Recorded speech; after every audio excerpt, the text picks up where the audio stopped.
किसी पब्लिक या government immovable property को कुछ कंडीशंस और प्रोविजन के अंडर में लीज अर्थात पट्टे पर दिया जा सकता है। इन कंडीशंस और प्रोविजन को पालन करना अनिवार्य रहता है। तो इन कंडीशन और प्रोविजन को सेक्शन 105 और transfer of property act 1882 and Indian constitution के आर्टिकल 298 के अंडर डिफाइन किया गया है। Section 105 transfer of property act 1882 and Indian constitution के आर्टिकल 298, इन दोनों में क्या डिफरेंस है, इसके बारे में इस वीडियो में चर्चा करने वाले हैं। तो section 105 transfer of property act के अंडर पब्लिक प्रॉपर्टी और गवर्नमेंट प्रॉपर्टी दोनों को सेक्शन 105 के प्रोविजन के अंडर लीज पर दिया जा सकता है।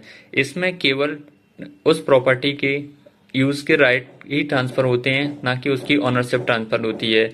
इस प्रकार यह जो सेक्शन है एक किराएदारी संबंध, कृषि पट्टों और संपत्ति के उपभोग को कानूनी सुरक्षा प्रदान करता है।